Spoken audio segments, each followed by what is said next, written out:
안녕하세요. 진솔한 주식경제학 김선영입니다. 한국경제TV 리뷰해봐야죠. 자, 첫 번째로 우리 굿모닝 투자의 아침 리뷰해보겠습니다. 자, 오늘 2020년 12월 21일 전화연결 방송이었고요. 자, 일단 시장 얘기 먼저 한번 해보죠. 지난주에 일단은 미국 증시가 계속 이제 하여튼 추가 부양책 얘기가 계속 오가면서 이제 개별 종목 장세가 좀 만들어지고 있었잖아요. 근데 어쨌든 이제 민주당과 공화당 사이에서 이제 추가 부양책을, 이게 중요한 건 뭐냐면은 돈을 쓰냐 마냐가 아니고 돈을 쓰긴 쓸 건데 금액을 1조 9천억으로 하냐 9천억으로 하냐 달러로 그거 가지고 이제 지금까지 치고받고 싸웠어요. 뭔가 좀 이야기가 잘 풀릴 것 같으면은 긍정적인 부분으로, 이야기가 좀 안 풀릴 것 같으면 부정적인 부분으로 이렇게 좀 시장이 흘러갔는데, 거기다가 이제 최근에 또 가장 또 큰 이슈는 아무래도 코로나19 관련 문제죠. 모더나 긴급 사용 승인 허가 소식 때문에 사실 처음에는 이제 장 시작하면서 조금 상승 출발했다가 일부 경제지표 둔화가 얘기가 좀 나왔고요. 그리고 대형 기술주랑 일부 반도체 업종에 대한 어떤 매물 출회, 이건 사실 계속 나오는 부분인데 그것 때문에 상승폭이 좀 축소는 됐어요. 그 이후에 아무래도 선물 옵션 동시만기이기 때문에 변동성이 좀 제한이 되면서 개별 종목 위주로 흐름이 쫙 나와주면서 다행히 저가보다는 좀 많이 올려놓고 마감은 했지만 주요 3대 지수는 모두 하락 마감했습니다. 어쨌든 이제 보면은 미국은 이제 추가 부양책을 하냐 안 하냐, 그리고 이제 경제 지표가 어떻게 나오냐, 그 개별 종목 이슈에 따라서 미국 지수가 왔다 갔다 하고 있는데, 어쨌든 오늘, 그러니까 미국 시간으로 어저께 오늘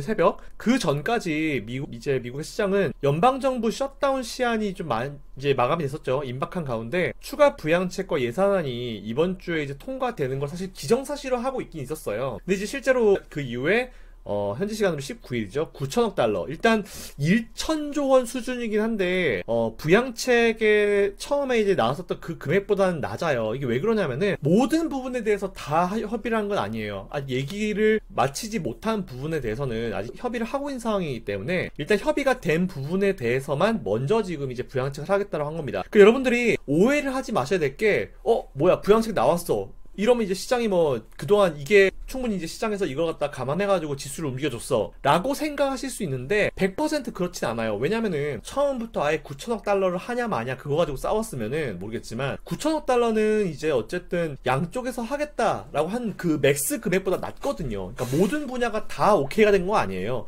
오케이가 된 것만 해서 발표한 게 9천억 달러고, 아직 추가적으로 이야기를 좀 더 해야 될 부분까지 다 되면은 이것보다 금액이 최소한 50% 이상은 올라갈 거예요. 그렇기 때문에 아직까지 확정되지 않은 추가 부양책 금액에 대한 기대감이 살아 있습니다. 그 부분 여러분들이 좀 체크해 주시면 좋을 것 같고요. 아무튼 상원에서 양당이 심야 토론까지 하면서 타결됐다는 소식이 전해져 왔습니다. 이 얘기 딱 나오니까 이제 민주당 상원 원내대표 척 슈머죠. 척 슈머가 별다른 변수 없이 현재 방향대로 가게 되면은 현지 시간으로 20일날 부양책을 표결할 수 있을 것이다 라고 얘기했고요. 맥코널, 그동안 이제 부양책 사실 반대하고 있었던 공화당 상원 원내대표 맥코널 씨 같은 경우도 그동안 사실 연준을 둘러싼 논쟁이 끝난 만큼 구제가 절실한 가족, 그리고 노동자, 그리고 사업장에 부양책이 적용될 수 있을 것이다. 사실 보면 이제 어쨌든 지금까지 급한 부분, 그죠? 급한 내용만 일단 먼저 오픈되었다라는 부분을 알 수 있을 거고요. 아직까지 조금 더 이제 얘기를 해야 된 분야가 좀 남아있다라는 부분 체크하시면 될 것 같습니다. 자, 달러를 좀 보면요. 추가 부양책 타결 소식, 그리고 파월 연준 의장의 발언이 이어지면서 다른 나라 환율에 대해서 좀 약세를 보였어요. 거기에 추가로 브렉시트와 관련해서 협상이 진전이 있었다라고 이제 EU 협상 대표가 얘기를 하자마자 파운드화와 유로화 대비해서도 사실 약세를 보였거든요. 달러화 대비 이 파운드화가 유로화가 강세를 보인 점도 달러 약세를 부추겼다라는 부분 체크하시면 될 것 같습니다. 우리나라 마찬가지고요. 자, 그리고 국제유가 같은 경우는 달러 약세, 그리고 미 의회의 추가 부양책 타결에 대한 어떤 낙관적인 심리였죠. 그리고 모더나의 백신 긴급 사용 허가 기대, 이런 것 때문에 1.1% 상승했는데, 사실 제일 큰 이유는 뭐냐면은 최근 계속 올라오고 있는 위험자산 선호 심리, 그게 좀 가장 큰 영향이다라고 좀 보고 있어요.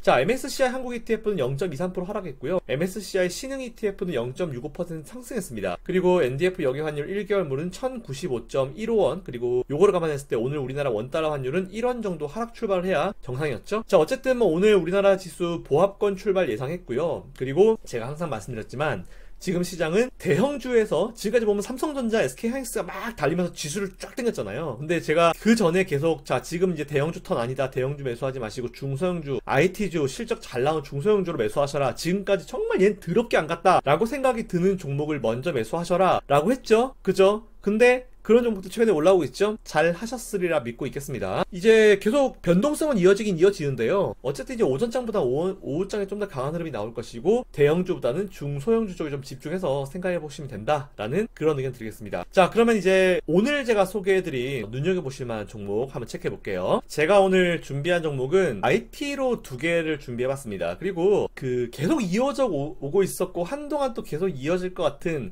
약달러 시대 대비해서 여러분들이 좀 장기 투자하신 분들 한 1년 정도 담아두실 수 있을 만한 그런 종목을 한번 준비해봤는데요. 자, 첫 번째 종목은 엔비디아입니다. 밑에 있네요. 엔비디아가 첫 번째 종목, 두 번째 종목은 퀄컴인데요. 뭐 이름만 들어보셔도 사실은 뭐 다 아시는 종목이기 때문에 뭐 굳이 뭐 기업에 대해서 길게 설명드릴 필요가 있을까라는 그런 생각이 드는 기업인데, 어쨌든 엔비디아 1번 그리고 2번 퀄컴 하나씩 차례차례 한번 설명드려보겠습니다. 자, 먼저 엔비디아 볼게요. 뭐 잘 아시죠?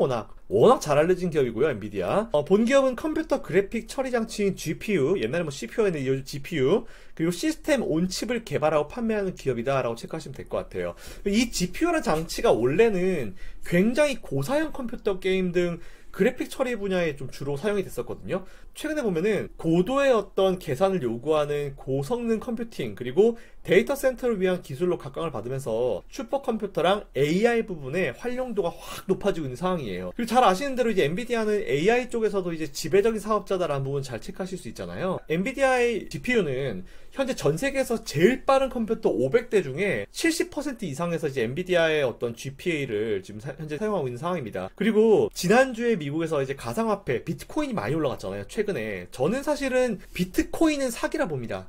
짧게 말씀드리면 저는 비트코인은 사기라 보고, 대신에 이제 블록체인 기술은 우리가 분명히 잘 발전시키면 어마무시하게 발전할 수 있는 업종이라 보고 있거든요. 딱 말씀드리면은 블록체인 기술은 우리가 발전시켜야 되는 기술, 그리고 무궁무진하게 발전할 수 있는 기술이다라고 보는데, 비트코인 및 가상화폐에 대해서는 저는 사기라고 생각합니다. 예, 뭐 JP모건 제이미 다이먼 이제 CEO도 그런 말씀하시고 많은 분들이 그렇게 말씀하시잖아요. 저는 가상화폐 별로 안 좋아해요. 딱히 별로 안 좋아해요. 뭐 제 개인적인 의견입니다. 이건 뭐 여러분들 뭐 크게 마음 쓰실 필요 없고요. 어쨌든지 간에 가상화폐 채굴이 이루어질 때 되게 고성능 컴퓨터를 많이 쓰잖아요. 여기에 이제 GPA가 사용되면서 GPA 수요 증가가 뭐 중국으로부터 시작해가지고 되게 많이 이루어지고 있다라고 좀 보고 있더라고요.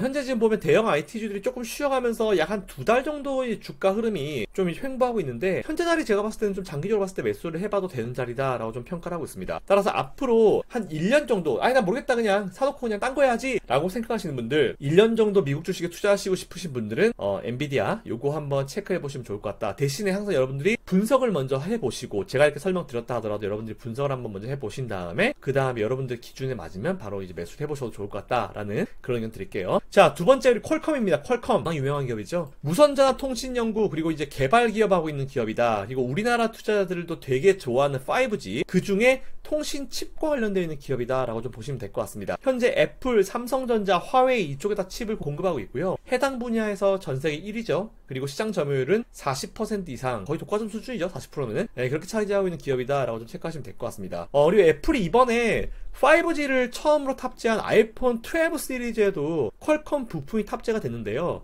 해당 실적은 내년 1분기 실적에 반영될 예정이라서 내년 1분기 실적도 기대가 되고 있는 상황이다 라고 체크하시면 될 것 같고요. 또 우리나라를 포함해서 전 세계적으로 내년에는 5G 스마트폰이 더 대중화되고 기지국도 더 늘어나고 있고, 본격적인 수혜의 어떤 해가 시작될 거라 보고 있습니다. 사실 보면 지금 5G 폰 들고 다니시는 분 중에 서울에서도 5G가 잘 안 터지잖아요. 지역별로. 근데 부산 같은 데 가면 안 터져요, 5G가. 그렇기 때문에 5G 폰이 있다 하더라도 이게 뭐 기지국이 있어야 뭐 쓰지, 속도도 안 나오고 멍망진창이거든요. 그렇기 때문에 5G 폰이 지금 미리 나온 부분이 있지만 요게 좀 더 본격화되고 올해보다 좀 더 본격화되는 거는 내년 이제 중반기 이후가 되지 않을까라고 좀 체크하고 있습니다.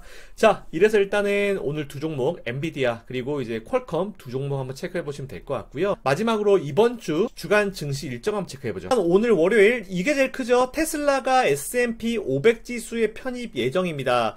일단 S&P 500 지수 편입 예정인데 요거 기대감만으로도 주가가 지금 좀 올라오는 상황이거든요. 와, 근데 테슬라에 공매도 쳐놨다 해야 되면 진짜 작살 났겠다, 그죠? 지난번 보니까 뭐 수십조 원을 날렸다 뭐 그런 얘기가 있는데, 테슬라, 야, 이건 테슬라 진짜, 제가 테슬라 방송할 때만 해도 지금보다 훨씬 싼 가격이었는데, 그죠? 그때만 샀어. 지나고 후회하면 뭐합니까? 자, 테슬라 오늘 S&P 500 지수 편입 예정이고요. 11월달 시카고 연방 국가 활동 지수 오늘 발표 있습니다. 그리고 내일은 3분기 GDP, 그리고 11월 기존 주택 매매 중요하죠. 주택 매매 중요합니다. 왜냐하면 주택과 자동차는 큰 금액이 들어가기 때문에 그만큼 이제 소비를 하려고 하는 그 층이 어떤 심리를 가지고 있는지 판단할 수 있는 그런 기준이 될 수 있을 것 같고요. 12월 리치먼드 연방 제조업 지수 발표했습니다. 그리고 수요일날 12월 미시건대 소비자 신뢰 지수 발표 있고요. 목요일은 11월 내구 제주문, 그리고 신규 실업수당 청구 건수. 요거 중요하죠. 왜냐면은 지금 코로나 때문에 미국이든 우리나라든 지금 정말 많은 사업자들이 너무너무 힘든 상황이 있어요. 그렇기 때문에 사업자뿐만 아니고 이제 고용이 되고 있는 노동자들도 많은 분들이 일을 못하죠. 너무 안타까워. 이 망할 코로나 저 언제 끝날지 모르겠는데. 예, 아무튼 간에 이제 미국에서도 저런 이제 일을 못하는 분들이 신규 실업 보험을 이제 청구를 하면서 그 건수가 만들어지고요. 제가 예전에 한번 말씀드렸는데, 신규 실업수당 청구 건수가 확 꺾이기 시작하는 시점 자체가 이제 코로나로부터 좀 더 자유로울 수 있는 그런 시장이 될 것이다 라는 그런 말씀 좀 드렸어요.